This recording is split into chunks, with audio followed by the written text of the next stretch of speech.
A little girl from Maple Gardens thinks this is art. The laughter came fast. Andrew Kelly stood beneath the bright gallery lights holding up a crumpled drawing for everyone to see. Around him, wealthy donors smiled into crystal glasses. The smell of expensive perfume drifted through the room. At the center of it all stood 8-year-old Mila Carter. Small, silent. Her fingers tightened around the strap of her backpack. Andrew glanced at the drawing again and shook his head. It's just a child's imagination. Mila looked up at him. Then she pointed to the picture. The building is trying to tell people something. For a second, nobody spoke. Across the room, Richard Coleman suddenly stepped forward, and the color drained from his face. Before we continue, I'd love to know where you're watching from. Drop your country and local time in the comments. It's always amazing to see how far these stories travel. And if you enjoy powerful stories about courage, truth, and unexpected heroes, don't forget to subscribe and join us for the next chapter of Mila's journey.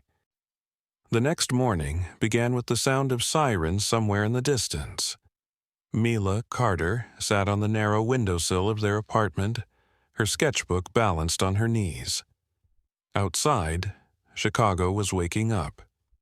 Cars rolled through puddles left behind by last night's rain.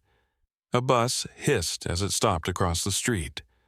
Somewhere below, a dog barked twice and then fell silent. The apartment smelled faintly of laundry soap and toast. Mila dipped a pencil across the page. She wasn't drawing people today, she was drawing shadows. Her mother glanced over while buttoning her work uniform. "You're drawing buildings again." Mila nodded. "They look different in the morning." Denise smiled. Most adults would have laughed at an answer like that. She didn't, because Mila had always noticed things other people missed. Tiny things. The missing brick near the corner store. The cracked handrail outside their apartment. The old woman on the third floor who pretended not to be lonely. Mila noticed everything. Sometimes it worried her mother, sometimes it amazed her.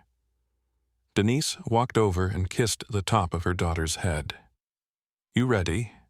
Mila closed her sketchbook. "Ready." A few minutes later, they stepped into the hallway. The old building groaned softly around them. The elevator hadn't worked properly in months, so they took the stairs. The air smelled damp. Paint peeled from the walls. A flickering light buzzed overhead. Mila looked up at it. "It's getting worse." Denise followed her gaze. "What is—" "The light." Her mother laughed softly. "Maybe you're right." They stepped outside. The cold morning air rushed against their faces.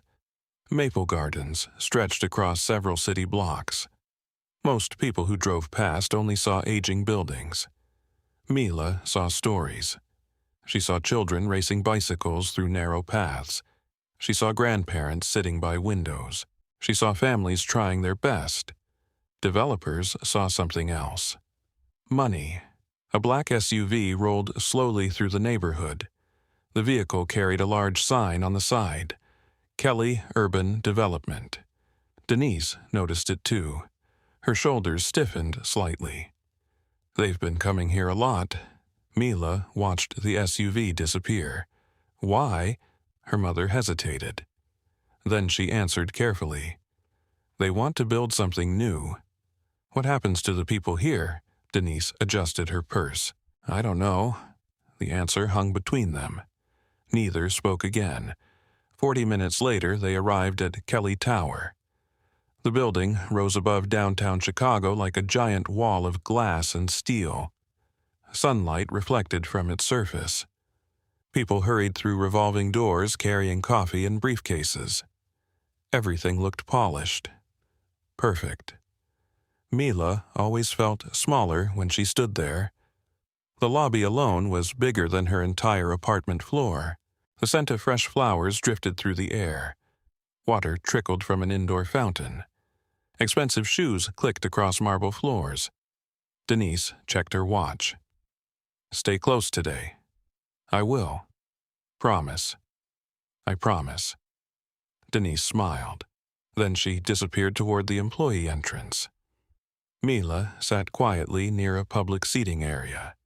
She pulled out her sketchbook. At first, she drew people. A businessman checking his watch. A woman balancing 3 folders. A security guard standing near the elevator. The guard noticed her. Marcus Reed, tall, broad shoulders, calm eyes. He walked over. You draw everybody. Mila looked up. Only if they stand still. Marcus chuckled. That's fair. He glanced at the page. The sketch was surprisingly accurate. Even his posture looked right. You got talent. Mila shrugged. I just look. Marcus nodded slowly. Then he returned to his station. The words stayed with him longer than he expected. I just look. Most people didn't. Around noon, the lobby became busier. The community art showcase would begin that evening. Volunteers carried paintings and sculptures into the exhibition hall.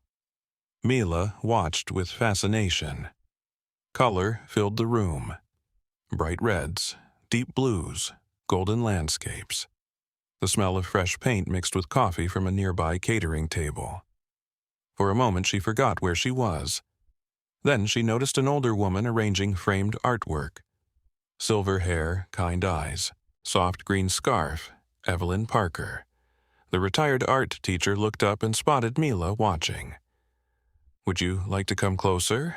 Mila hesitated, then nodded. Evelyn showed her several paintings. What do you think? Mila studied them carefully. Most children would have talked about colors. Mila didn't. The man in this picture looks lonely. Evelyn blinked. Why do you say that? Everybody else is looking at each other. She pointed. Nobody is looking at him. The older woman stared at the painting, then smiled. Interesting. Mila moved to another piece. This one isn't happy. It's a beach painting. The sky is too gray. Evelyn laughed softly. You notice feelings. Mila thought for a moment. No. She shook her head. I notice things. For a second, Evelyn simply looked at her. Then she understood. This child wasn't inventing stories. She was observing details, real details, the kind adults often ignored. Do you draw often? Evelyn asked. Every day. Can I see? Mila handed over the sketchbook. Page after page revealed scenes from Maple Gardens. Children, stairwells, windows, broken fences, neighbors. Every drawing felt alive. Evelyn turned another page, then another. Her smile slowly disappeared. One drawing showed a section of an apartment building. A crack stretched across part of the wall. The detail was precise, unusually precise. When did you draw this? Last week. Where? Mila pointed through the massive glass windows, across the street, toward Maple Gardens. Evelyn looked. The building stood nearly half a mile away, yet the crack in Mila's sketch seemed remarkably specific. Why did you draw that? Mila answered without hesitation. Because it wasn't there before. A chill moved through Evelyn's shoulders. Outside, sunlight reflected from dozens of windows. Traffic continued moving. People walked by. Everything seemed normal, but Mila kept staring, still watching, still noticing. A few minutes later, Denise briefly returned during lunch break. Everything okay? Evelyn smiled. Your daughter is remarkable. Denise laughed. I know. Mila tugged on her mother's sleeve. Can we go look outside? Outside where? The buildings. Denise checked the time. A few minutes wouldn't hurt. Together, they crossed toward a public plaza overlooking Maple Gardens. The wind had picked up. Paper cups rolled along the sidewalk. Somewhere nearby, a construction hammer echoed. Clang, clang, clang. Mila stopped near a railing. Her eyes narrowed. The same building from her sketch stood ahead. She studied it carefully. The windows, the brickwork, the rooftop. Then she froze. Something was different. A long crack stretched farther than before, fresh, darker, more visible. Workers nearby appeared to be covering part of the wall with a large advertising banner. Mila opened her sketchbook immediately. Her pencil moved quickly. Line after line. Detail after detail. She barely blinked. Denise watched. Evelyn watched. Neither interrupted. Several minutes passed. When Mila finally finished, she looked up. The crack got bigger. The wind carried distant traffic sounds between the buildings. Nobody answered right away because both adults were staring at the drawing, and for the first time, Evelyn Parker felt genuinely uneasy, not because of the picture, because of how accurate it looked. Far across the street, partially hidden behind construction fencing, a man in a dark suit stepped out of a vehicle. Richard Coleman. He glanced toward the building, then toward the workers covering the damaged wall. His expression hardened, and he quickly walked away. Mila never noticed him, but Evelyn did. Something about the man's reaction felt wrong. Very wrong. As the afternoon sun slid lower across the city skyline, Mila continued sketching. Unaware that the drawing in her lap was about to change everything, by late afternoon, Kelly Tower felt different. The building was busier, louder, more polished. Staff hurried through hallways carrying clipboards and flower arrangements. Caterers rolled silver carts toward the exhibition hall. Soft piano music drifted from hidden speakers.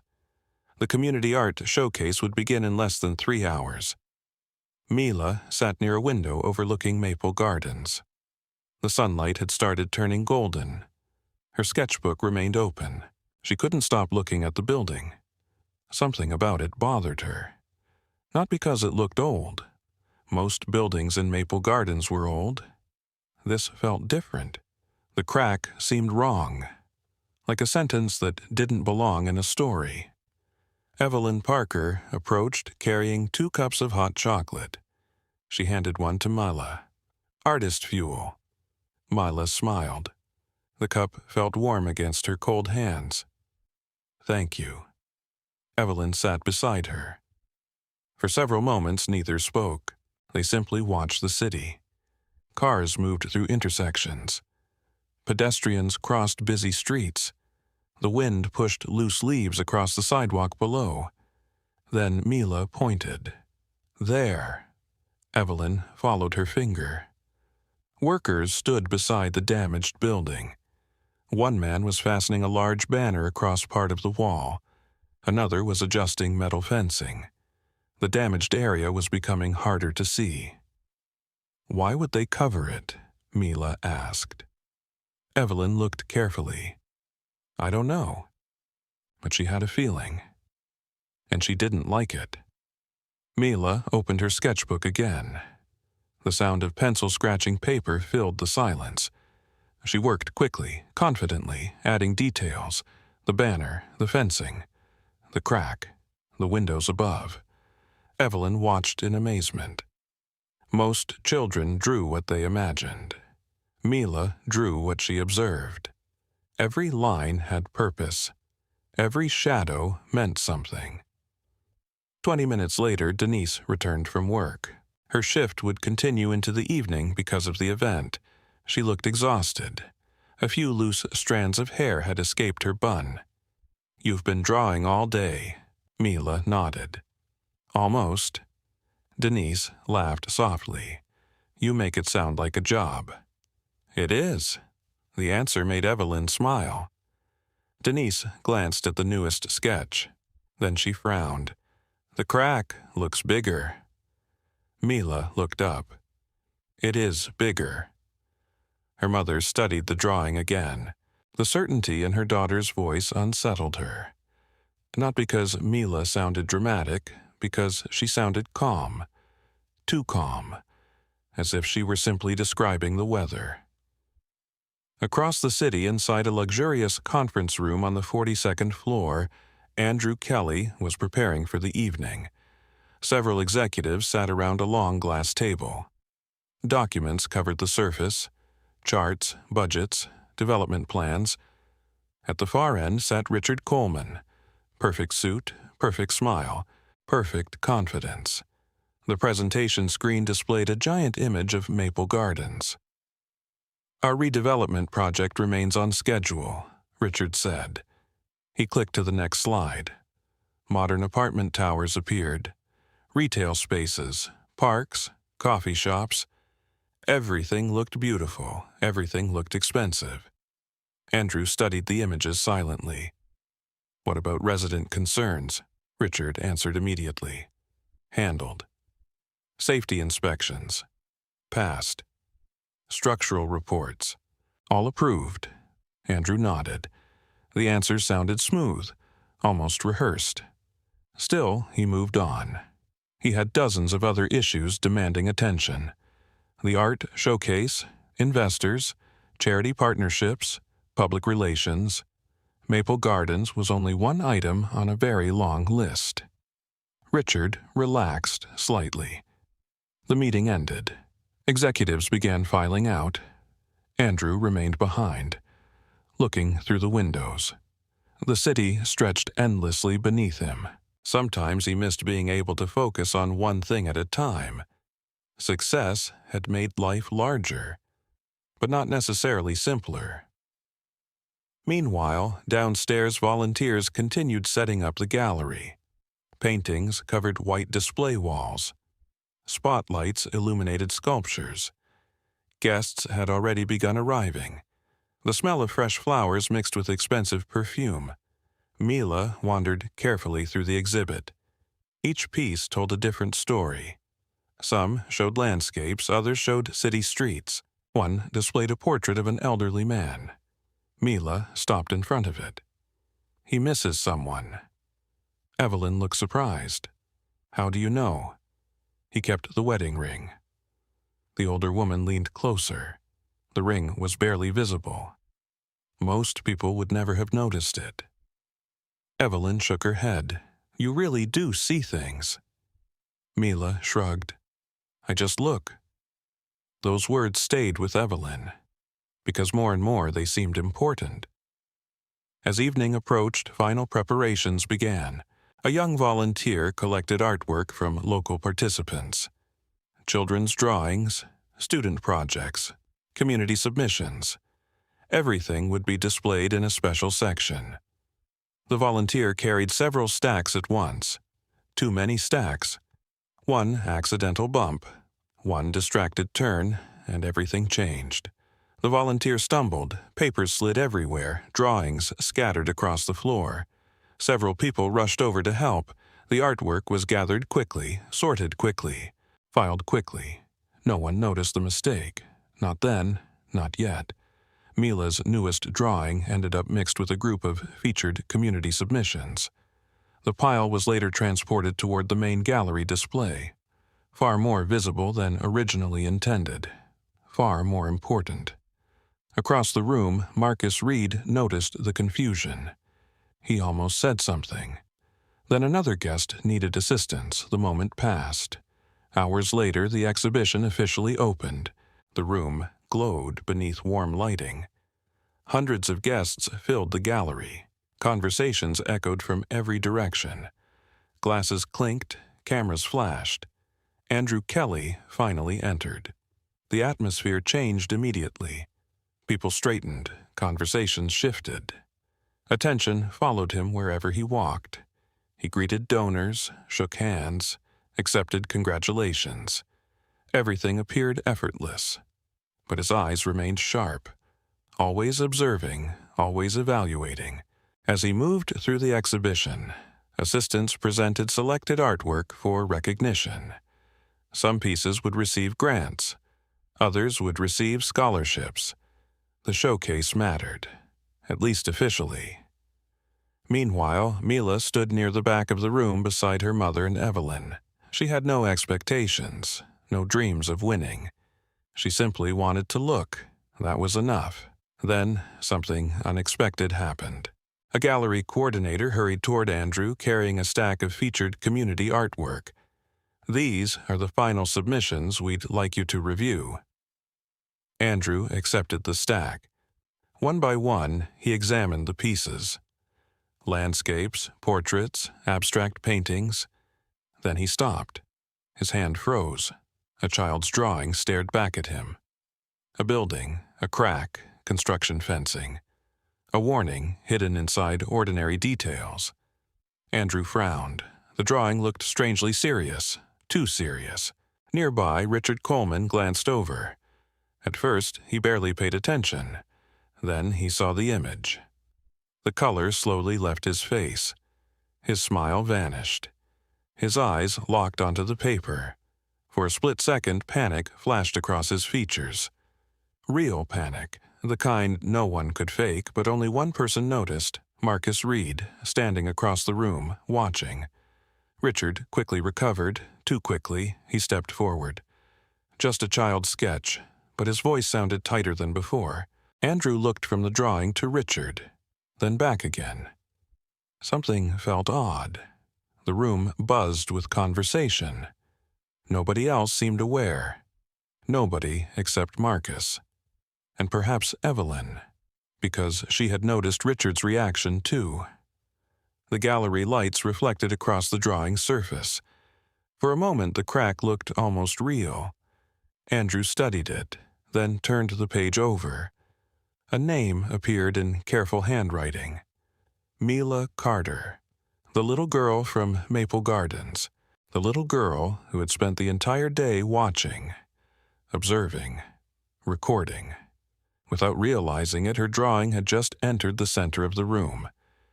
And within minutes, everyone would see it, including Andrew Kelly himself. The gallery grew quieter as Andrew Kelly lifted the drawing. Not silent, just quieter. The kind of quiet that happens when people sense something interesting is about to happen. Warm light spilled from the crystal chandeliers overhead. Wine glasses reflected tiny flashes of gold. A string quartet played softly in a distant corner. Andrew held the paper between two fingers. For a moment he studied it. The drawing looked simple. A building. A crack running across part of the wall. Construction fencing, covered sections. A few tiny figures standing below. Nothing extraordinary, at least at first glance. Then he looked at the name. Mila Carter. He remembered hearing it earlier. The little girl standing near the back. The child from Maple Gardens. A faint smile appeared on his face. Unfortunately, it wasn't a kind one. He turned toward the crowd. "Ladies and gentlemen." Several conversations stopped immediately. Andrew Kelly rarely addressed a room without purpose. People listened. This next submission caught my attention. A few guests laughed politely. Andrew raised the drawing higher. The paper looked almost childish beneath the expensive lights. A little girl from Maple Gardens thinks this belongs in an art exhibition. More laughter. Not cruel laughter, not yet, just amused. The laughter people use when following someone powerful. Mila stood frozen beside her mother. Denise felt her stomach tighten. Evelyn's expression hardened. Across the room, Marcus slowly folded his arms. Andrew continued. "Perhaps someone can explain what exactly we're looking at." Several guests leaned forward. One man chuckled, another shook his head. A woman whispered something behind her hand. Mila looked down at her shoes. For a moment. Only a moment. Then she lifted her head again. The room felt larger now, the lights brighter, the air colder. Andrew pointed toward the drawing. "Is it a building?" A few laughs. "Is it a warning sign?" More laughter. "Or maybe," he said, smiling slightly, "it's modern art, and I'm simply not sophisticated enough to understand it." The crowd laughed louder. Denise took a step forward. "Mila, let's go." But Mila didn't move. Her fingers tightened around her sketchbook. Her heart pounded. She could hear it, feel it, yet something inside her refused to walk away, because she knew what she had seen. and knowing made it harder to stay quiet. Andrew glanced toward her. "Would you like to explain your masterpiece?" The room turned. Hundreds of eyes, all looking at one small girl. The string quartet had stopped playing. Even the servers carrying trays paused. Mila swallowed. Then she looked directly at Andrew Kelly. "The building is trying to tell people something." The laughter stopped. Not completely, but enough. Andrew blinked once, then smiled again. "And what is it trying to say?" Mila pointed toward the drawing. "It's hurt." A few people exchanged glances. Someone laughed nervously. Andrew tilted his head. "Hurt?" She nodded. "The crack keeps getting bigger." A brief silence followed. Not because everyone believed her, because nobody expected that answer. Children usually talked about dreams. Dragons, fantasy, not structural damage, not buildings, not cracks. Andrew looked back at the drawing, then at Mila. "You can tell all that from a picture." "No." Her voice remained calm. "I can tell because I saw it." The words landed differently. Simple, direct, without drama, without exaggeration. Andrew felt mildly irritated. Not by the child, by the strange feeling that the conversation wasn't ending the way he expected. Before he could respond, another voice entered. "She notices details." It was Evelyn Parker. The retired teacher stepped forward. Her green scarf shifted as she moved. Several guests recognized her immediately. She had spent decades teaching art throughout Chicago. Andrew acknowledged her with a nod. Evelyn. Andrew. The tension between them was subtle, polite, professional, but real. Evelyn gestured toward the drawing. "That child didn't invent this." Andrew raised an eyebrow. "Are we discussing art or architecture now?" A few guests chuckled. Evelyn didn't. "I'm discussing observation." Andrew looked unconvinced. Nearby, Richard Coleman remained absolutely still. Too still. His jaw tightened slightly. His gaze never left the drawing. Marcus noticed again. The security guard had spent years reading body language. Something was wrong. Very wrong. Meanwhile, Mila kept looking at the paper. She wasn't paying attention to the wealthy guests, or the cameras, or Andrew Kelly. She was looking at the crack. The same crack she had watched grow for days. Andrew finally lowered the drawing. "Well," he shrugged, "I appreciate creativity." More polite laughter. "But I think we can agree this isn't exactly a masterpiece." This time, the laughter returned. Louder. Longer. Denise felt heat rise into her face. She hated this. Not because of the joke, because of the imbalance. A billionaire standing beneath chandeliers. A little girl standing alone. The contrast felt impossible to ignore. "Mila," Denise touched her shoulder gently. "We should go." Again, Mila didn't move. Instead, she looked at Andrew, then at the crowd, then back at the drawing. When she finally spoke, her voice was barely above a whisper. But the room heard every word. Sometimes, buildings whisper before they fall. Silence, complete silence. The sentence floated through the gallery. No music, no laughter, no conversation. Nothing. Andrew stared at her. Something about the way she said it unsettled him. Not because it sounded clever, because it sounded sincere. The way children speak when they aren't trying to impress anyone. Across the room, Richard's breathing changed, subtle, almost invisible. But Marcus noticed, again. The man's eyes returned to the drawing, then focused on one specific area, the lower right corner. Mila had included details most people ignored.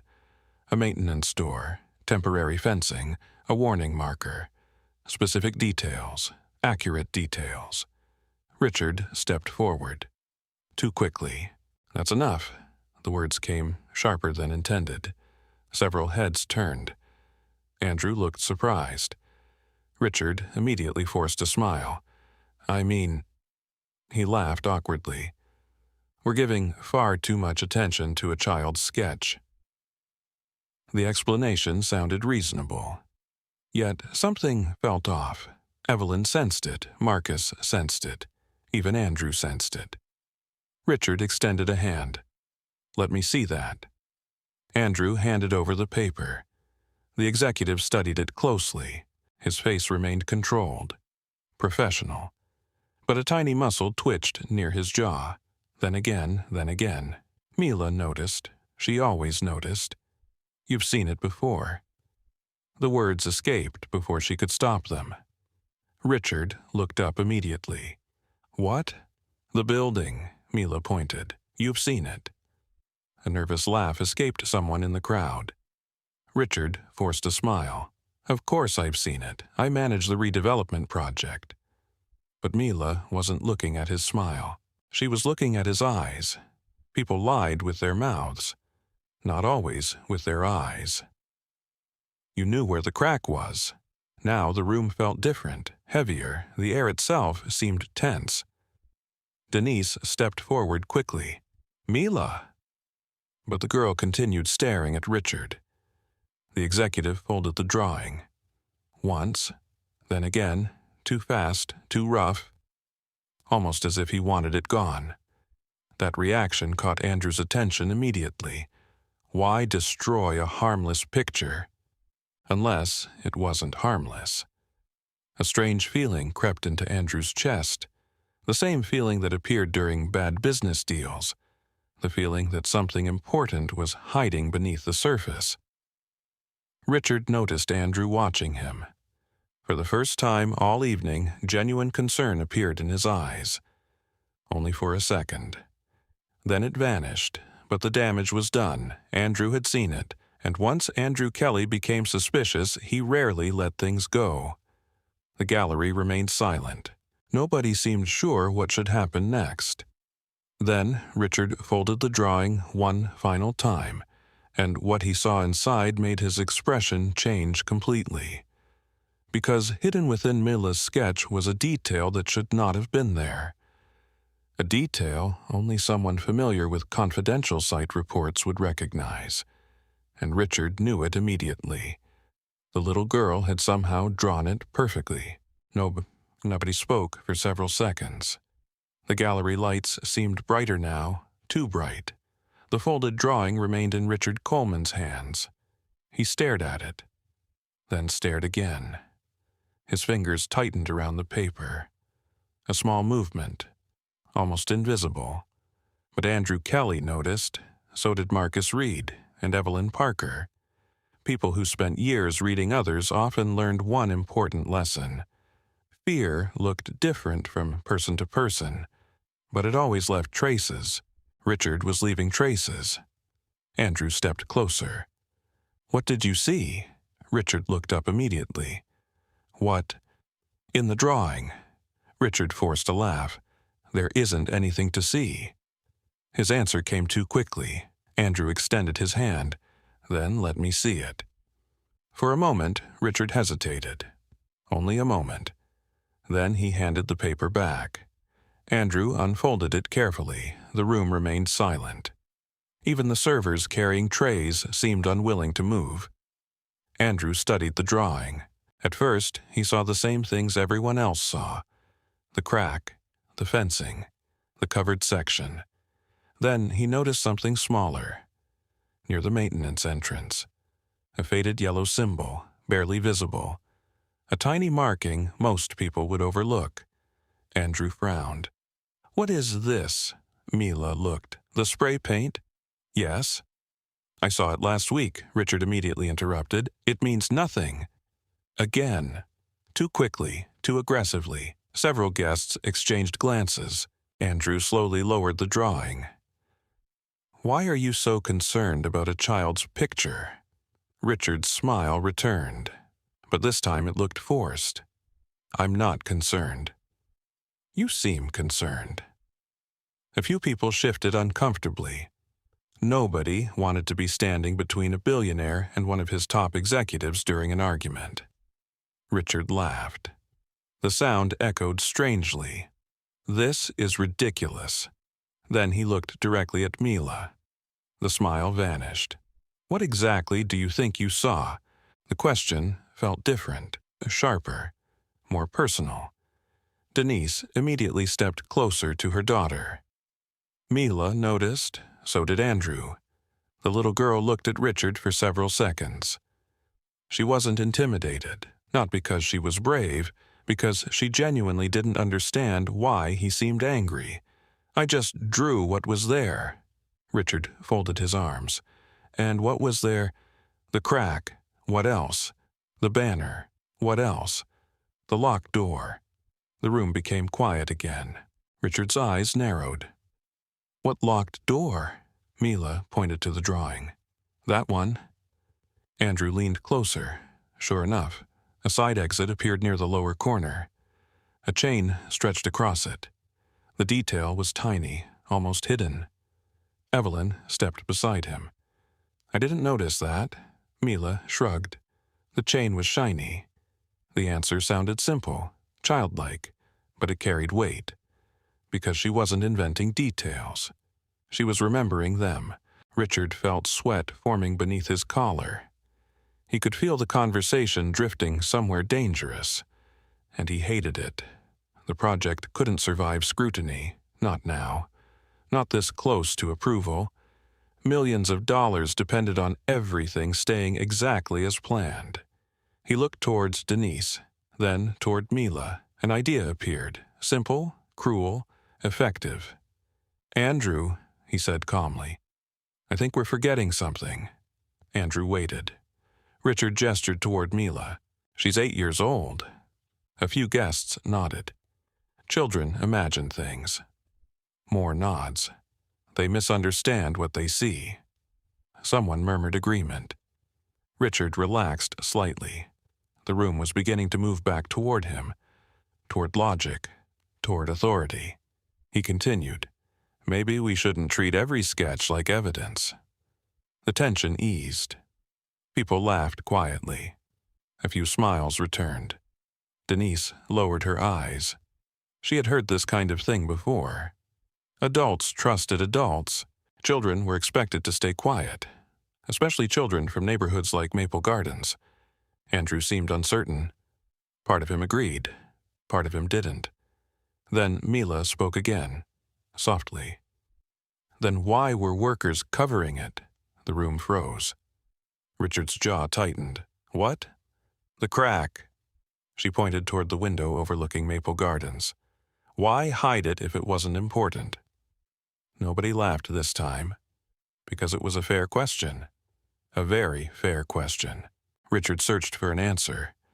Any answer. "Construction sites are complicated." Mila nodded. "Okay." Then she asked another question. "Why lock the door?" Richard opened his mouth. Nothing came out. The silence lasted only 2 seconds. It felt much longer. Across the room, Marcus Reed watched carefully. Every reaction, every hesitation. Something had been bothering him for hours. Now the feeling returned stronger. The security guard remembered seeing construction workers near Maple Gardens several nights earlier. He remembered unusual activity. Temporary barriers, late-night vehicles. At the time, it seemed normal. Now, it didn't. Richard finally recovered. "Enough." His voice came out harder than intended. The word bounced through the gallery. Several guests looked uncomfortable. Even Andrew frowned. Richard forced himself to smile again. "I'm sorry." He looked around the room. "We're wasting everyone's evening." Then he turned towards Denise. "Perhaps your daughter should be heading home." The message was clear. Painfully clear. Denise felt it immediately. So did everyone else. Mila wasn't being invited to leave because she had done something wrong. She was being invited to leave because she was inconvenient. Evelyn stepped forward. "That's not appropriate." Richard's expression darkened. "Excuse me. She's done nothing wrong." "Neither have I." Evelyn held his gaze. "Then why are you trying so hard to get rid of a drawing?" A ripple moved through the crowd. Several people glanced toward Richard, then toward the picture, then back again. The drawing suddenly seemed much more important than before. Andrew noticed it too, and he didn't like what he was seeing. Richard was acting like a man protecting something. Not dismissing something, protecting it. Meanwhile, Marcus's thoughts kept returning to one specific memory. 3 nights ago, near midnight. Rain falling. Security cameras monitoring a service entrance. A black company vehicle leaving Kelly Tower. Richard Coleman inside. Marcus remembered because it was unusual.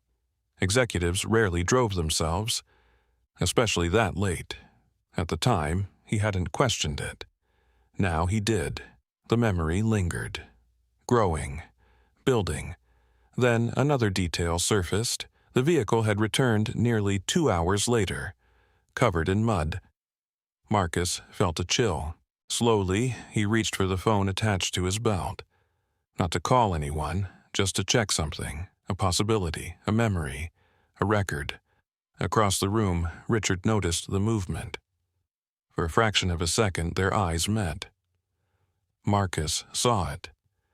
Fear. Real fear. The kind that flashed before someone could hide it, then it disappeared. But it had already been seen, and once seen, it could never be unseen. Andrew turned toward the security guard. "Marcus." The guard looked up. "Sir? Is something wrong?" Marcus hesitated. The entire room watched him now. Dozens of eyes, waiting. He chose his words carefully. "I'm not sure." Andrew's gaze sharpened. "What do you mean?" Marcus glanced toward Richard. Then toward the drawing. Then back again. "I think I may have seen something relevant." The room instantly became still. Richard's face lost color. Not much, just enough. Enough for Andrew to notice. Enough for Evelyn to notice, enough for Mila to notice, and deep inside Richard Coleman realized something terrifying. The little girl's drawing was no longer the problem. Now people were starting to look, really look. And when people started looking, secrets rarely stayed hidden for long. The gallery no longer felt like a celebration. The music had resumed.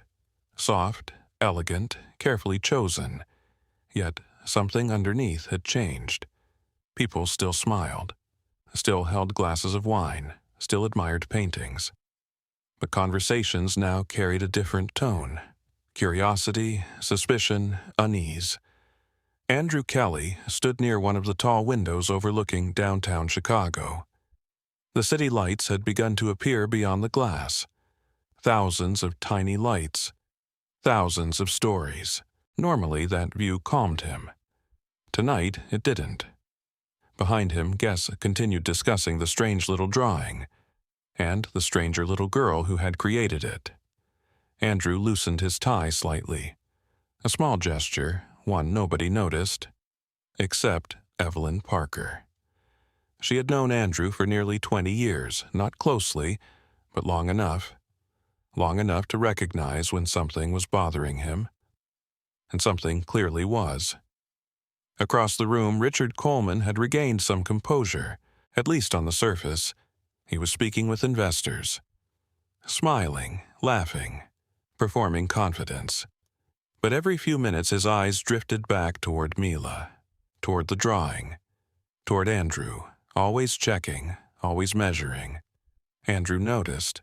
The more he watched Richard, the more uncomfortable he became. Not because he believed Mila completely, not yet. Because Richard was behaving unlike himself. And unusual behavior always interested Andrew. He built an empire by noticing unusual behavior. A business deal rarely failed because of numbers. It failed because someone was hiding something. Someone always told on themselves eventually. The question was whether you noticed it. Andrew usually did, which was why Richard's reaction kept replaying inside his mind. The drawing, the hesitation, the panic, the defensiveness, none of it fit. Near the refreshments table, Mila sat quietly beside her mother. She was eating a cookie. Nothing about her suggested she had just become the center of a room full of wealthy strangers. She looked tired, more than anything. Denise brushed crumbs from her daughter's sweater. "You okay?" Mila nodded. "Did I do something wrong?" The question broke Denise's heart. No. Then why were they laughing? Denise looked away, searching for words, finding none. How do you explain that some people stop listening the moment they think they're more important than you? How do you explain that to an 8-year-old? Before she could answer, Evelyn approached. "You didn't do anything wrong." Mila looked up. "Really? Really?" The older woman sat beside her. "You saw something." Mila nodded. "That's all." The little girl thought about that. Then took another bite of her cookie. Simple, straightforward. To Mila, the truth was usually simple. Adults were the ones who complicated things. Across the room, Andrew watched them. Watched Evelyn talking to the child. Watched Denise protecting her daughter without making a scene. Watched Mila sketching again. Even now. Even after everything. The girl had opened her notebook. Her pencil moved slowly across the page. Still drawing. Still observing. Something about that stayed with him. A memory. An old one. One he hadn't visited in years. Suddenly, the gallery disappeared. And Andrew found himself somewhere else. 38 years earlier. A cold autumn afternoon. A small town outside Cleveland. A tiny house. A kitchen table scarred with scratches and burn marks. Andrew was 10 years old. His father sat across from him. Tired, frustrated, silent. The smell of coffee filled the room. Outside, rain tapped against the windows. His father had been a construction inspector. A man who believed rules existed for a reason. A man who believed safety mattered. 3 weeks earlier, he had reported dangerous conditions at a building project. Cracks, faulty materials, ignored warnings. He had expected gratitude. Instead, he lost his job. No one wanted trouble. No one wanted delays. No one wanted expensive repairs. His father became a problem. And problems were easier to remove than fix. Andrew still remembered that night. His father staring into a cold cup of coffee. His mother pretending everything would be okay. The silence. The disappointment. Most of all, he remembered one sentence. His father had looked at him and said, "Sometimes people don't ignore the truth because they can't see it." Young Andrew had asked why. His father smiled sadly. Because seeing it would cost them something. The memory faded. The gallery returned. The music, the lights, the conversations. Andrew blinked slowly. For years, he had convinced himself his father was naive, idealistic, too emotional, that success belonged to practical people, not dreamers, not whistleblowers, not men who sacrificed careers for principles. Yet, tonight, standing in a room full of successful people, he wasn't entirely sure anymore. His gaze drifted toward Mila. The little girl was still drawing, still noticing, still refusing to look away. A strange feeling settled inside him, one he hadn't experienced in years. Doubt. Nearby, Marcus Reed approached carefully. "Mr. Kelly." Andrew turned. "What is it?" Marcus lowered his voice. "I checked something." Andrew waited. The security guard glanced around first, making sure Richard wasn't nearby. Then he spoke. "I reviewed access records from earlier this week." Andrew's expression sharpened immediately. "And?" Marcus hesitated. "I'm not saying anything is wrong, but there were several late-night visits connected to Maple Gardens." Andrew folded his arms. Whose visits? Marcus didn't answer immediately. He didn't need to. The silence answered for him. Richard. Andrew looked across the room. The executive was laughing with two investors. Perfectly relaxed, perfectly composed. Too composed. Marcus continued. I don't know what it means. Neither do I, but it felt worth mentioning. Andrew nodded slowly. It was. The security guard stepped back, returning to his post. Meanwhile, Mila closed her sketchbook. She had finished another drawing. This one wasn't a building. It wasn't a crack. It wasn't Maple Gardens. It was people. Dozens of tiny figures standing in a room. Andrew, Evelyn, Marcus, her mother, the guests, everyone. Except she had drawn them differently. Most people were looking upward. At lights, at decorations, at each other. Only one person was looking down, at the floor, at details, at things everyone else missed. The person was tiny, standing near the corner, a little girl. Mila studied the drawing, then quietly smiled. Across the room, Andrew happened to glance over, and saw it. Something about the image caught him immediately. Not because of the artistic skill, because of the message. The child wasn't drawing herself as important. She wasn't drawing herself as special. She was simply drawing what she saw again. Always the same thing: observation, truth, details. The realization unsettled him, because for the first time that evening, he wondered whether everyone had been looking at the wrong thing. Maybe the drawing wasn't important because of the crack. Maybe it was important because of the person who noticed it. A person nobody had taken seriously. At that exact moment, Mila looked up. Their eyes met briefly across the crowded gallery. Then she said something. Not loudly, not dramatically, just quietly to Evelyn beside her. But Andrew heard it anyway. Grown-ups call things little when they don't want to bend down and look. The words struck him harder than he expected. His father's face flashed through his memory again. The kitchen, the rain, the coffee, the warning nobody wanted to hear. Andrew slowly turned toward the windows overlooking Maple Gardens. The lights from the neighborhood flickered in the darkness, far away, yet suddenly impossible to ignore. And for the first time, he began to wonder if the little girl might be right. Not about everything, but about enough. Enough to start asking questions. Questions Richard Coleman clearly did not want asked. The evening should have been ending. Instead, it was unraveling. The gallery remained crowded, but the atmosphere had changed completely from the cheerful celebration that had begun hours earlier. People were no longer discussing artwork. They were discussing Mila, the drawing, the crack, and the uncomfortable questions that refused to disappear. Richard Coleman hated every second of it. Standing near a group of investors, he forced himself to smile. He nodded when people spoke. He laughed when appropriate. But inside, panic was growing.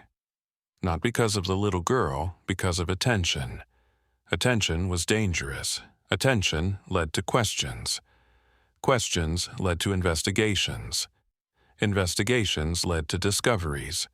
And discoveries could destroy everything. Across the room, Andrew Kelly stood near the windows overlooking Maple Gardens. He wasn't participating in conversations anymore. He was watching, thinking, listening. The city lights reflected across the glass. Far below, headlights crawled through Chicago streets. Andrew's hands rested in his pockets, a habit he only had when deep in thought. Several executives noticed. None interrupted him. They knew that look. Meanwhile, Mila sat beside her mother near the back of the gallery. Her legs dangled from the chair. She looked exhausted. The excitement had faded. The embarrassment remained. Denise gently brushed a hand through her daughter's hair. "You want to go home?" Mila thought about it, then nodded. A little. You did great today. Mila stared at her sketchbook. They didn't think so. Denise felt her chest tighten. She pulled her daughter closer. The smell of lemon cleaning solution still lingered faintly on her uniform, a reminder of how long she'd been working, how hard she'd been working, and how quickly people dismissed them. Before she could respond, a voice interrupted. Miss Carter. Denise looked up. One of Kelly Tower's administrative managers stood nearby, a thin man named Harold Benson. He rarely spoke to maintenance staff unless necessary. Tonight, he looked uncomfortable, very uncomfortable. Can I speak with you? Denise slowly stood. Of course. Harold glanced briefly at Mila, then lowered his voice. It's about your position. Immediately, Denise knew. A cold feeling moved through her stomach. What about it? Harold shifted nervously. There's been a complaint. Her jaw tightened. A complaint. I'm afraid so. About what? Harold hesitated, then answered, disrupting a company event. Denise stared at him for several seconds, unable to believe what she was hearing. You mean my daughter? Harold looked away. I don't make these decisions. Denise understood immediately. Someone had made a phone call. Someone wanted consequences. Someone wanted pressure. And she knew exactly who. Across the room, Richard Coleman happened to glance in her direction. Their eyes met briefly. The message was clear. Denise felt heat rise inside her chest. Not fear, not sadness, anger, the quiet kind, the dangerous kind. Back at the table, Mila noticed her mother's expression. Mom, Denise forced a smile. Everything's okay. It wasn't. But children carried enough burdens without borrowing adult ones. A few feet away, Evelyn Parker had overheard part of the conversation. Her expression hardened. She immediately walked toward Harold. What exactly is going on? The manager looked trapped. Evelyn, please. No, she folded her arms. No, explain it. Harold swallowed. This isn't my decision. Whose decision is it? He didn't answer. He didn't need to. Everyone already knew. Across the gallery, Marcus Reed noticed the exchange. Another piece of the puzzle. Another detail. Another reason to distrust Richard. The security guard's instincts had been screaming at him all evening. Now they were practically shouting. A few minutes later, Richard himself approached. Perfectly composed. Perfectly calm. Or at least pretending to be. Everything all right here? Evelyn turned immediately. No. Richard smiled politely. I'm sure we can resolve whatever misunderstanding has occurred. Misunderstanding? Evelyn's voice sharpened. You want a single mother punished because her daughter embarrassed you. Several nearby guests fell silent. The words landed hard. Richard's smile faded. That's not what happened. Then explain. For the first time all evening, Richard looked irritated.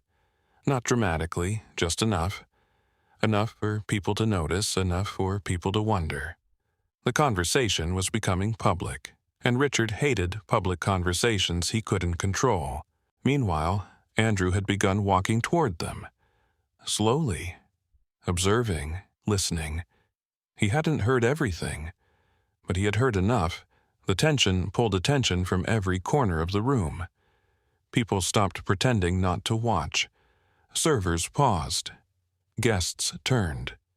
The entire gallery seemed to hold its breath. Then Mila stood up. Everyone expected her to stay quiet. Instead, she walked directly toward the adults. Toward Richard. Toward the center of the conflict.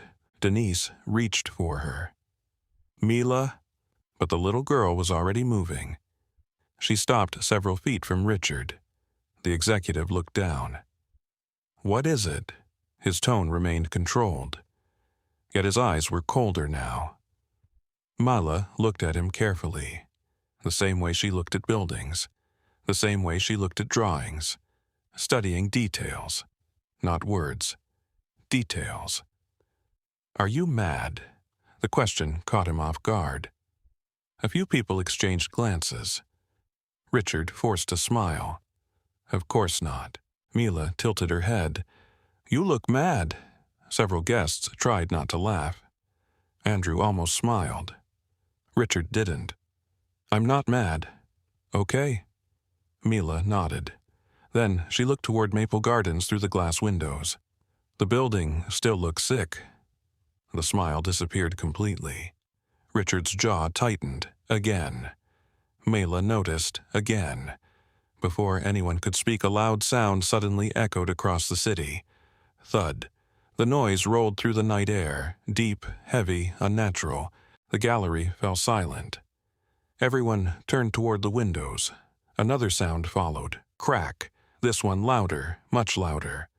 People rushed toward the glass. Wine glasses forgotten, conversations abandoned, curiosity replaced everything else. "What was that? Did you hear it? Where did it come from?"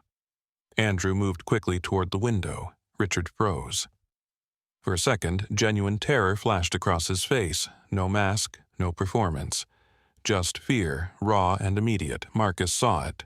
So did Evelyn and Andrew. Outside, across the dark skyline, a cloud of dust suddenly rose above part of Maple Gardens. Not enormous, but unmistakable. People inside the gallery gasped. Someone pointed. "Oh my God!" Another guest stepped closer to the glass. What happened? The dust continued rising. Streetlights illuminated pieces of debris. Emergency vehicle sirens began sounding in the distance. One, then two, then several more. The sound cut through the night, sharp and urgent. Andrew's stomach dropped. He knew exactly where the dust was coming from. The building, the same building, the one in Mila's drawing, the one nobody wanted to discuss, the one Richard desperately wanted ignored. Silence filled the gallery. A terrible silence. Then Mila spoke. Not triumphantly, not proudly, just softly, like a child noticing rain. It was that part. Andrew looked down at her. "What?" Mila pointed toward the dust cloud.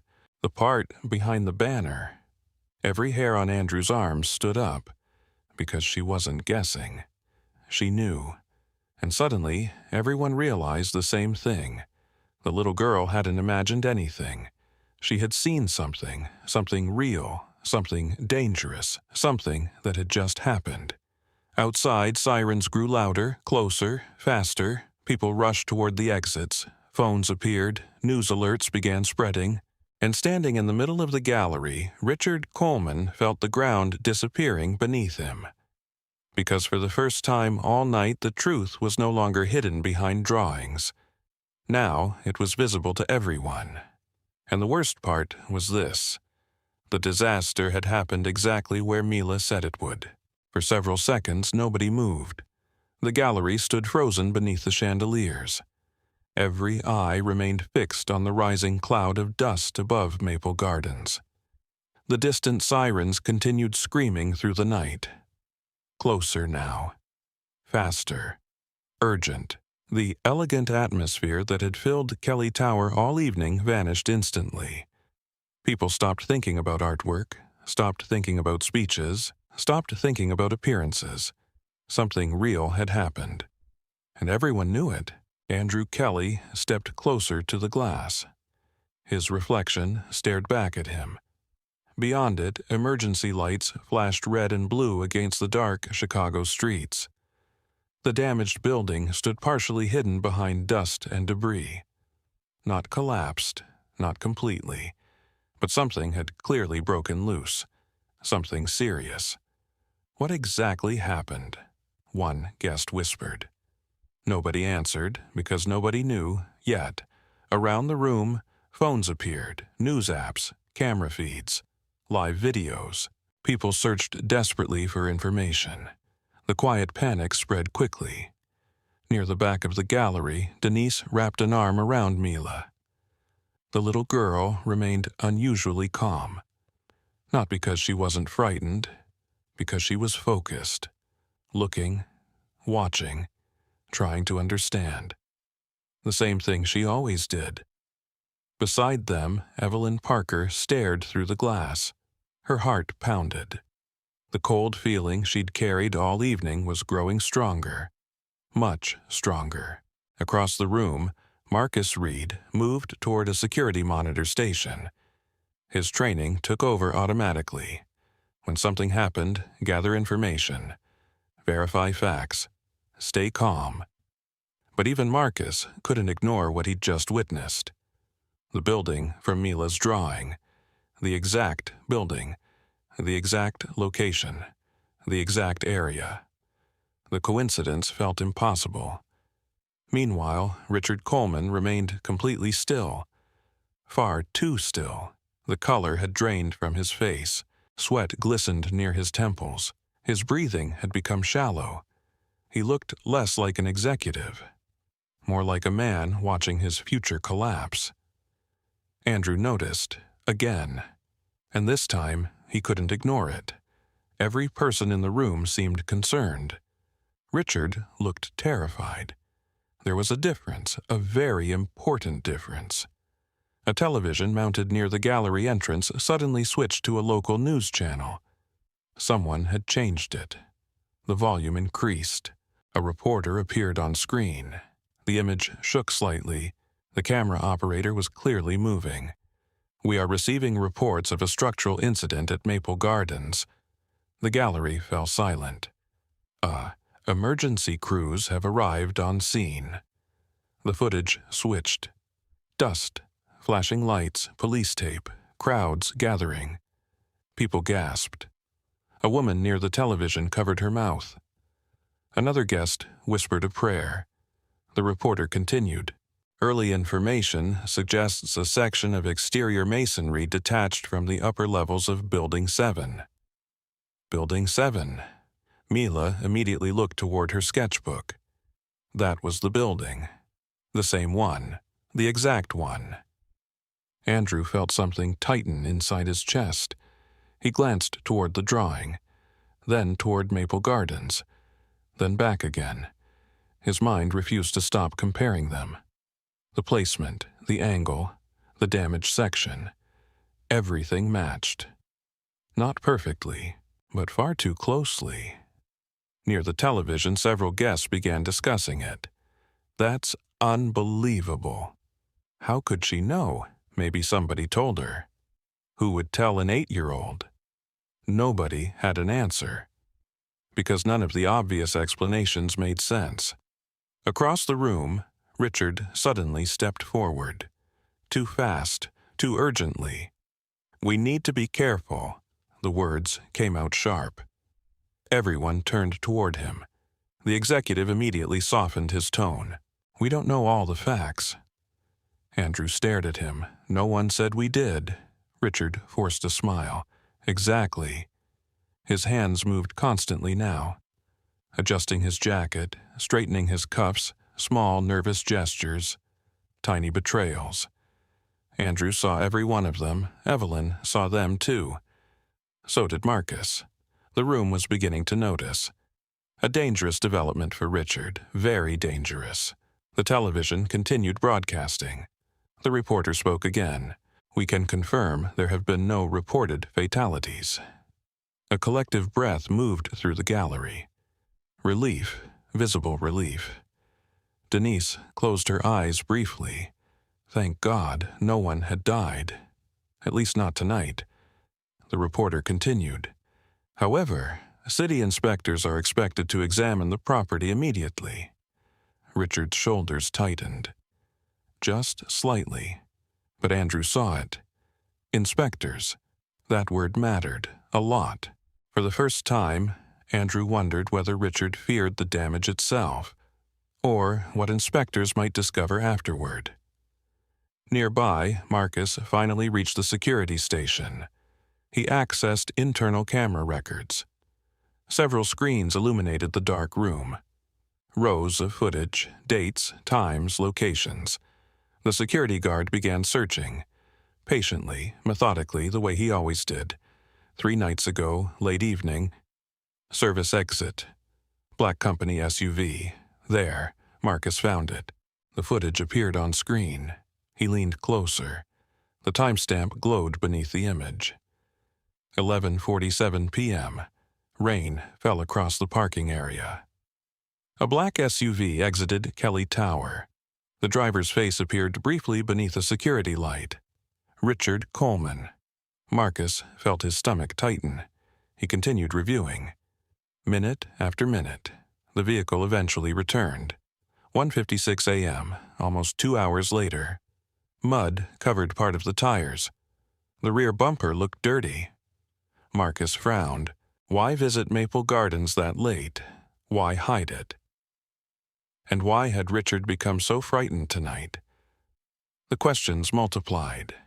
None of the answers looked good. Back inside the gallery, tension continued building. Guests no longer bothered hiding their curiosity. They openly discussed the incident, openly discussed the drawing, openly discussed Richard. The situation was slipping beyond anyone's control, especially his. Then something happened. Small, simple, devastating. One of the guests approached the display table, picked up Mila's drawing, and compared it to the live news footage, side by side. Several others gathered. The crowd grew quickly.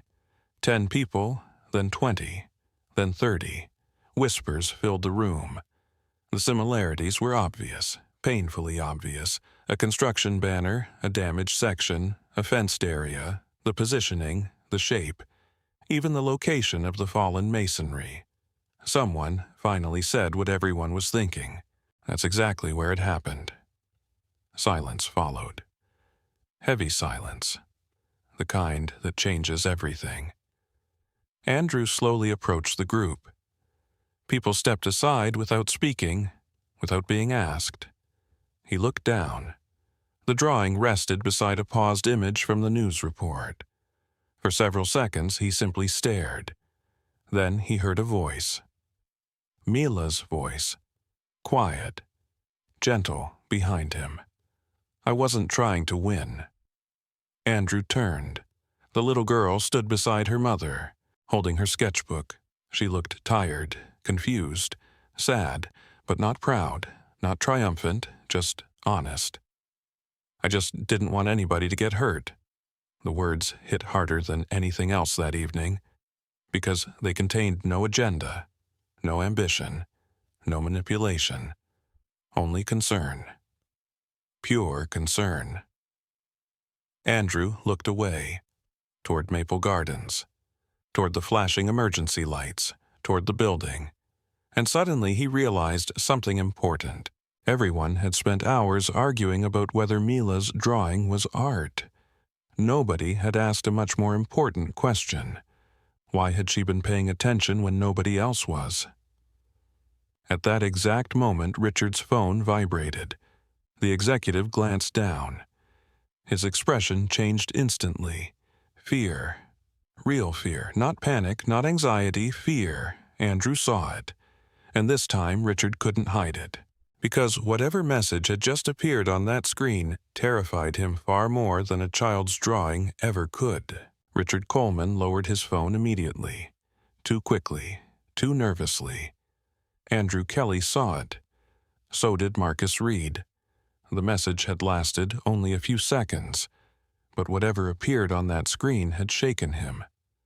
The executive slipped the phone into his pocket. His eyes moved around the room, calculating, searching, looking for a way out. For the first time all evening, Richard looked less like a powerful executive and more like a cornered man. Outside, emergency lights continued flashing over Maple Gardens. The red and blue reflections bounced against nearby buildings. Inside the gallery, the television broadcast live footage. Reporters, police, residents gathering behind barriers. Questions. Lots of questions. No answers yet. Andrew stood silently, His attention remained fixed on Richard. For years, Andrew had trusted him. Years, millions of dollars, major projects, hundreds of meetings. Yet tonight something felt deeply wrong, a feeling he could no longer ignore. Across the room, Mala sat quietly beside Denise and Evelyn. She had stopped drawing. For the first time all day. The sketchbook rested closed on her lap. Her small fingers traced the worn edges of the cover. She watched the adults, watched them move, watched them react. Watched them finally begin noticing what she had noticed days ago. She didn't feel proud, only confused. Why had it taken so long? Meanwhile, Marcus Reed continued reviewing footage inside the security office. The monitors illuminated the dark room. Blue light reflected across his face. The footage from 3 nights earlier played again. Richard's SUV leaving Kelly Tower, returning hours later. Marcus rewound, played it again, and then he noticed something new, another vehicle. Following behind, a maintenance truck. One registered to a subcontractor working at Maple Gardens. Marcus leaned forward. His pulse quickened. He opened another camera angle, then another, then another. The timestamps aligned. The vehicles traveled together, toward Maple Gardens, near midnight, during heavy rain. The security guard immediately copied the footage. His instincts told him the information mattered. A lot. Back in the gallery, Andrew finally approached Richard. The room seemed to quiet automatically. People sensed what was coming. Neither man smiled. Neither man pretended any more. What was on the phone? Andrew asked. Richard laughed lightly. Work. Show me. The smile disappeared. A long pause followed. Then Richard shook his head. No. Several guests exchanged glances. Andrew's eyes narrowed. No. It was private. Andrew held his gaze. Private enough to make you look terrified. The words landed hard. Richard's jaw tightened. The room grew still. Nobody wanted to interrupt. Because something important was happening. Something bigger than a damaged building. Bigger than a drawing. Trust was breaking, and everyone could see it. Before Richard could answer, Marcus entered the gallery. Moving quickly, purposefully. The security guard rarely drew attention. Tonight was different. Mr. Kelly, Andrew turned. Marcus held a flash drive in his hand. I think you need to see something. Richard immediately froze. A tiny reaction, but enough. Andrew noticed, again. The billionaire looked from Marcus to Richard, then back again. What is it? Marcus chose his words carefully. Security footage. Richard spoke immediately. That won't be necessary. Every head turned toward him. The executive realized his mistake instantly. Too late, much too late, Andrew stared at him. Why not? Richard searched for an answer. Any answer, none came. The silence damaged him more than words ever could. Evelyn Parker watched from across the room. She had spent decades teaching children. Children told the truth badly. Adults lied beautifully. Tonight, she was watching both. And the contrast couldn't have been clearer. Andrew extended his hand. Marcus passed him the drive. The billionaire turned toward one of the media technicians managing screens for the event. Can we display this? The technician nodded. Within moments, the giant presentation screen at the front of the gallery flickered. The room fell silent. The footage appeared. Rain, darkness, Kelly Tower's service entrance, timestamp. 11:47 p.m. Richard's SUV emerged from the garage. Guests immediately looked toward him. The executive's face remained expressionless, but his hands had started trembling. The footage continued. Several minutes later, the maintenance truck appeared. Following behind, moving in the same direction, toward Maple Gardens. A murmur spread through the room. Andrew remained silent. watching, listening, collecting information. The video jumped forward. 1:56 a.m. The vehicles returned. Both covered in mud, both arriving from the same direction. Questions immediately filled the gallery. What were they doing there? Why so late? Why during a storm? Richard finally stepped forward. I can explain. Nobody spoke. Nobody stopped him. Richard cleared his throat. Routine inspections. The explanation sounded weak, even to him. Andrew folded his arms. At midnight, the schedule changed. And the subcontractor? They accompanied me. The answers came quickly. Too quickly. Like rehearsed responses. Andrew wasn't convinced. Neither was anyone else. Then Marcus spoke again. There was something else. The room turned toward him. The security guard reached into his folder. Several printed documents appeared. Site access records, visitor logs, vehicle records. Marcus handed them to Andrew. The billionaire began reading. The gallery remained silent. Only the distant voice of the television reporter broke the stillness. Then Andrew stopped. One line had caught his attention. His eyes moved across it again, then again. Slowly, carefully. Richard saw the reaction, and knew something had gone wrong, very wrong. Andrew looked up. What is this? Nobody answered. Andrew lifted the document. This access authorization. Richard's face lost color. The room held its breath. The signature doesn't belong to our engineering director. Silence. Absolute silence. The billionaire continued reading. The approval for emergency concealment work. His eyes moved lower. Is signed by someone who wasn't even in Chicago that day. A woman near the front gasped. Someone dropped a glass. It shattered against the marble floor. Nobody looked down. Nobody cared.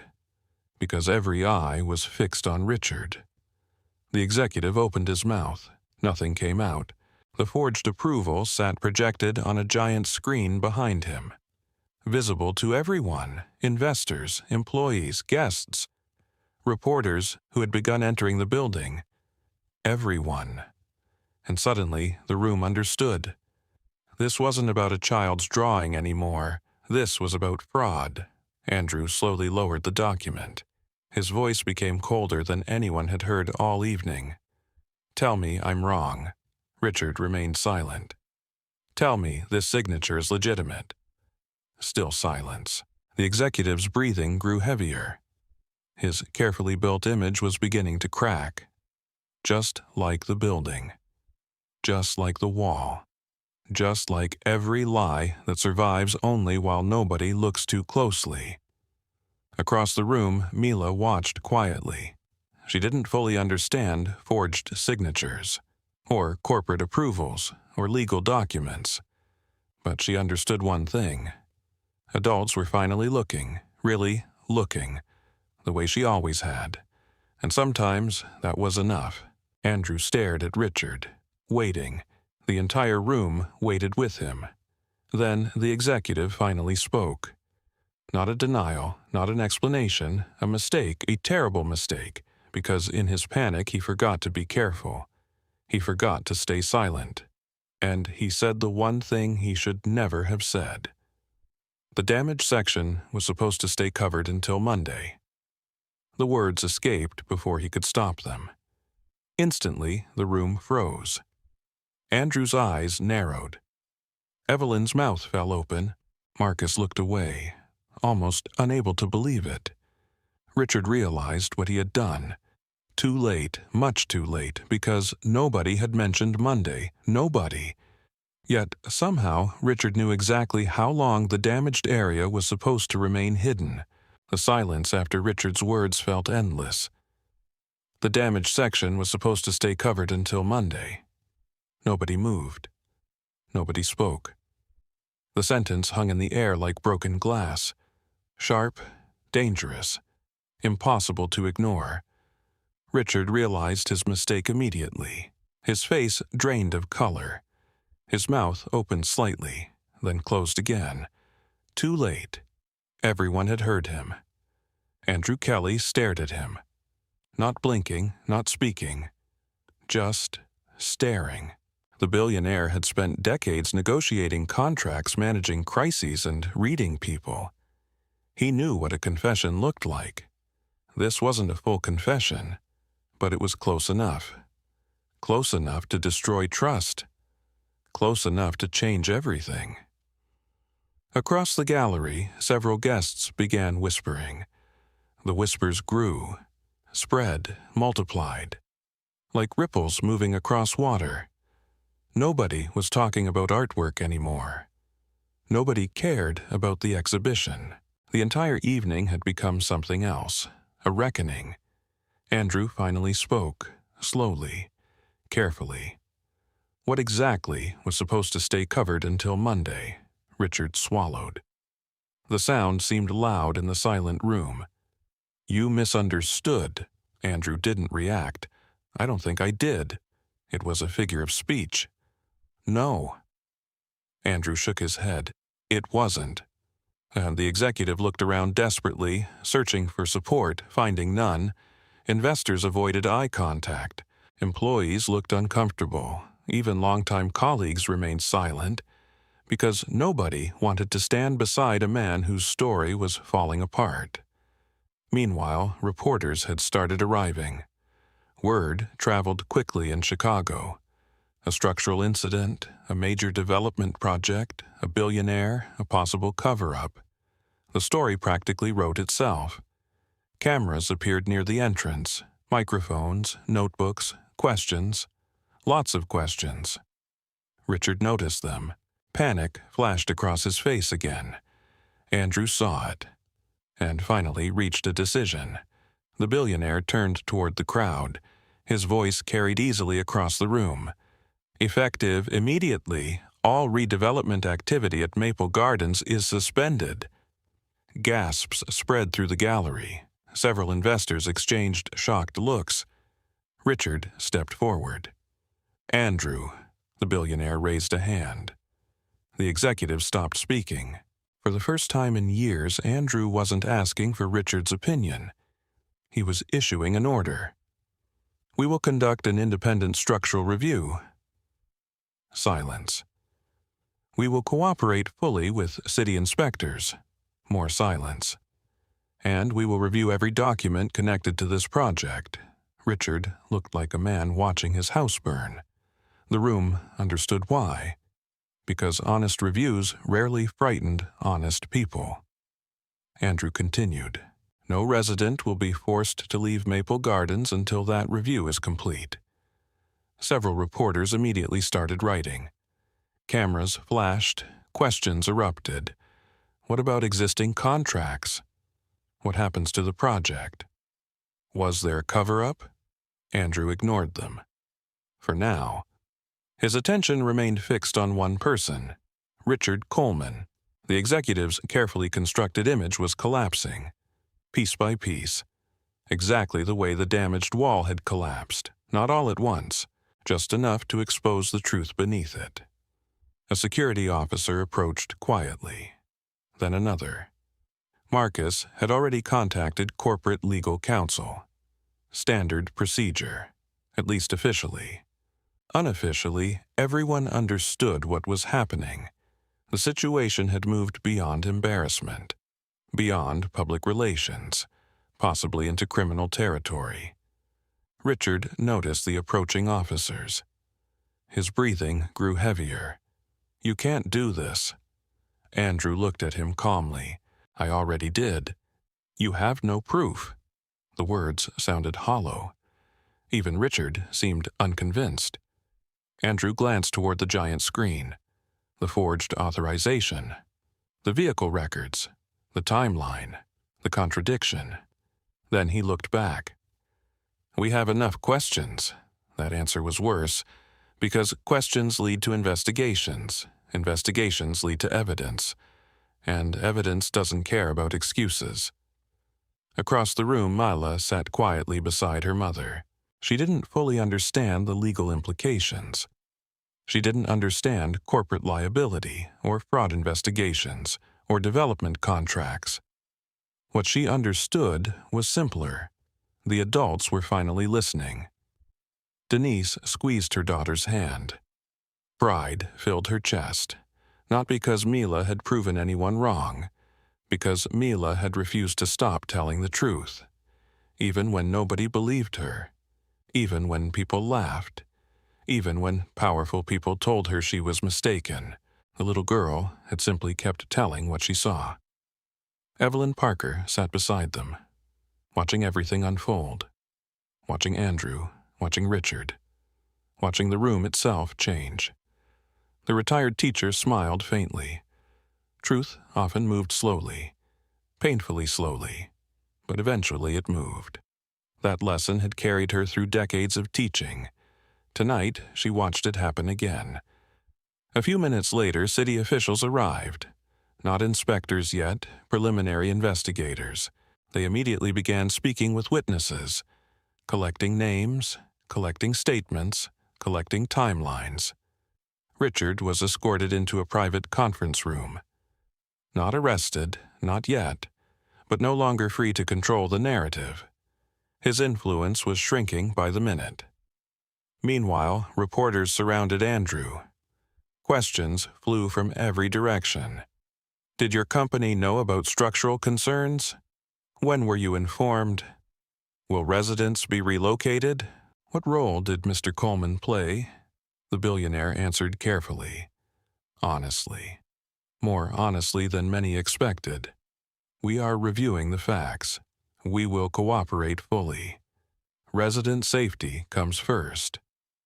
The last statement surprised even him, because years ago he might have led with numbers, timelines, costs, liability. Tonight, something felt different, perhaps because of Mila, perhaps because of his father's memory, perhaps because truth had finally become impossible to ignore. Hours passed. The gallery slowly emptied.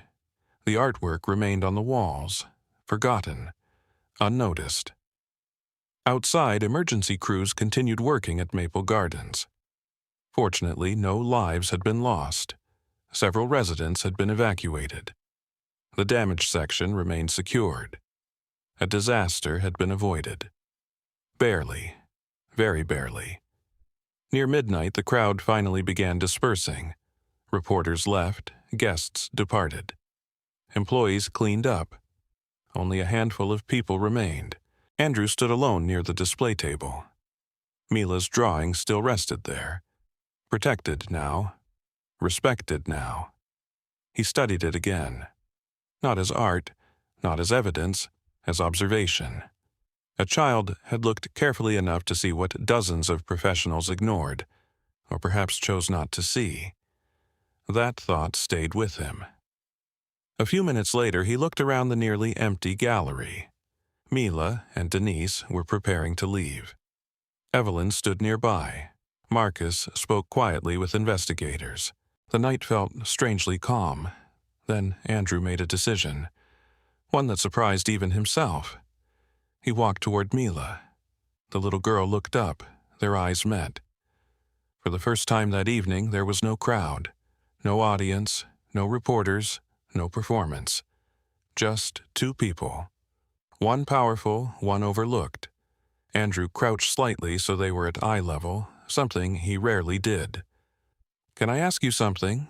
Mila nodded. "Sure." "Why didn't you stop talking about the crack?" The little girl thought about it seriously, then answered, "Because it was still there." Andrew stared at her. The simplicity of the answer left him speechless. To Mila, the truth didn't disappear because people ignored it. A crack remained a crack. Danger remained danger. Reality remained reality, whether adults listened or not. The billionaire slowly nodded, then stood. His gaze shifted towards Denise, then toward Mila again. "I think I'd like to see where you made these drawings." Denise looked surprised. "So would I." Andrew glanced toward Maple Gardens through the dark windows. then back at Mila. Something about the neighborhood felt different now. Not because it had changed, because he had finally started looking. And before this story was over, he intended to see everything he had previously missed, including one final drawing waiting inside Mila's apartment, a drawing that would change him even more than the first one had. The next evening, Chicago felt quieter. Or maybe Andrew Kelly was finally paying attention. His black sedan rolled slowly through Maple Gardens. No security convoy, no reporters, no executives, just Andrew. For years, he had driven past neighborhoods like this without really seeing them. He saw property values, development opportunities, financial projections. Tonight, he saw something else. People. Children riding bicycles beneath flickering streetlights. An elderly man carrying groceries up cracked stairs. A mother helping her son with homework near an apartment window. Lives. Real lives. Not numbers on a spreadsheet.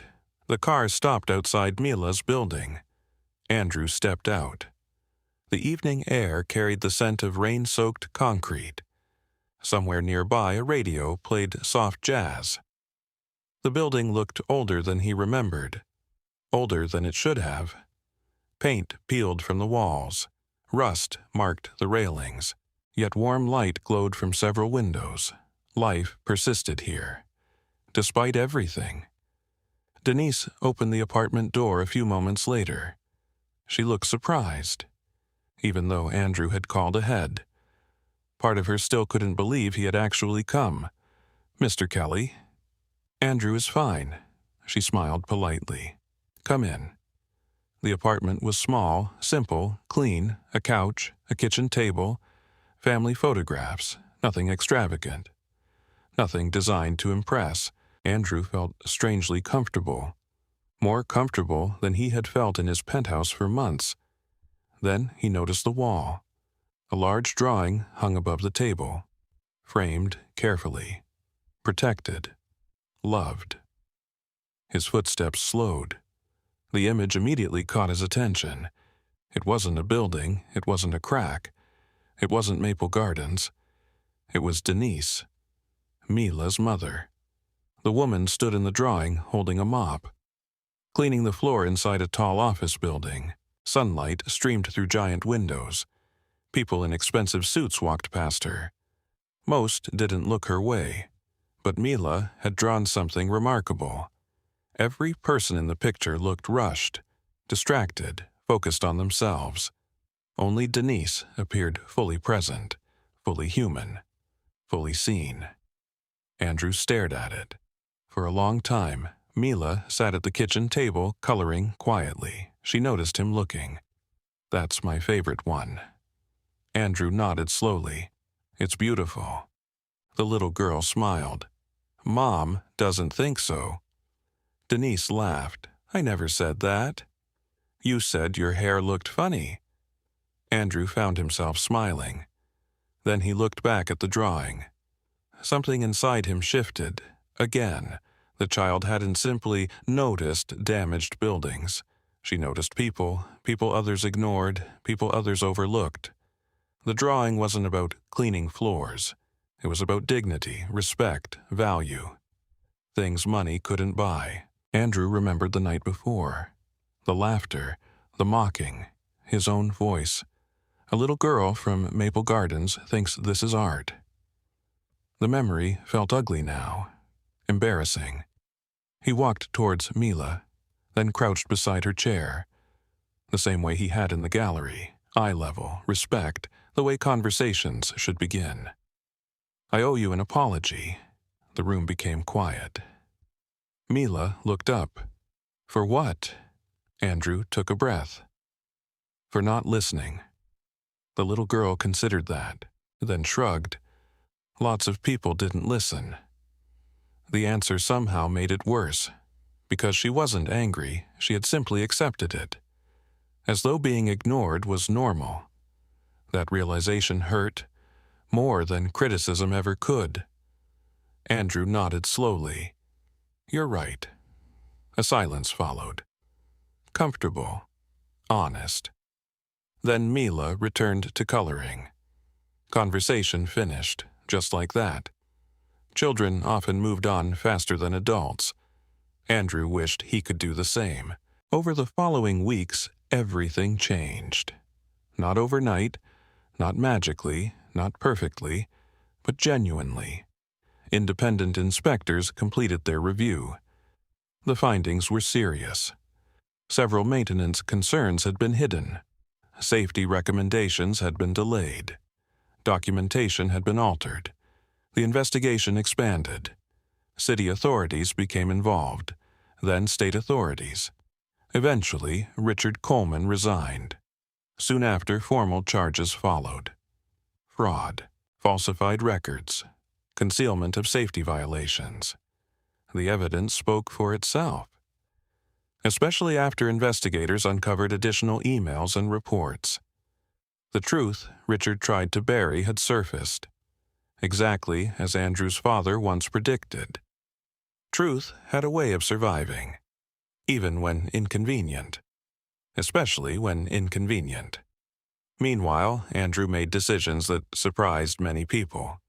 He suspended redevelopment plans indefinitely, created an independent resident advisory board, invited community leaders to participate, hired outside engineers, opened project meetings to public review.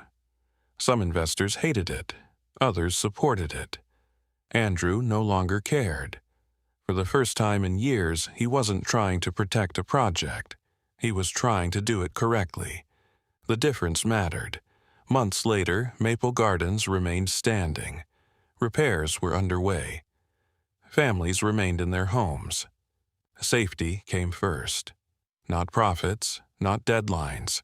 Safety. Denise's life changed too.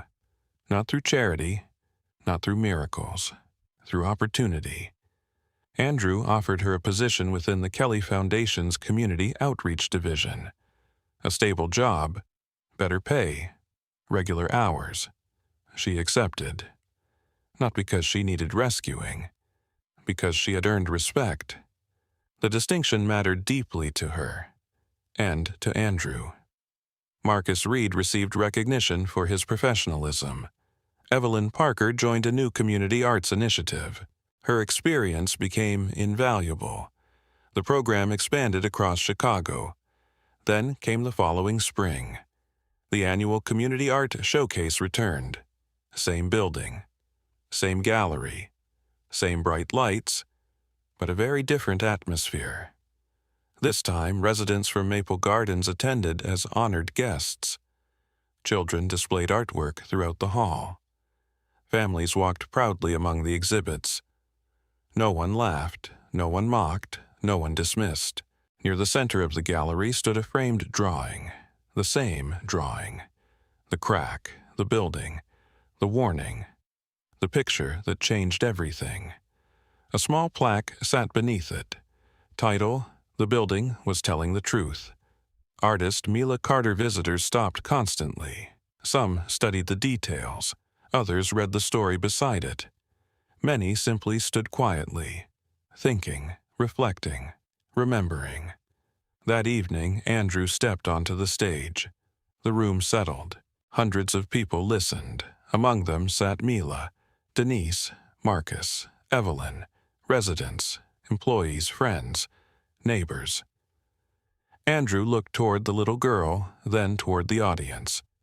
"When I first saw this drawing," he said, "I thought I was looking at a child's imagination." Silence filled the room.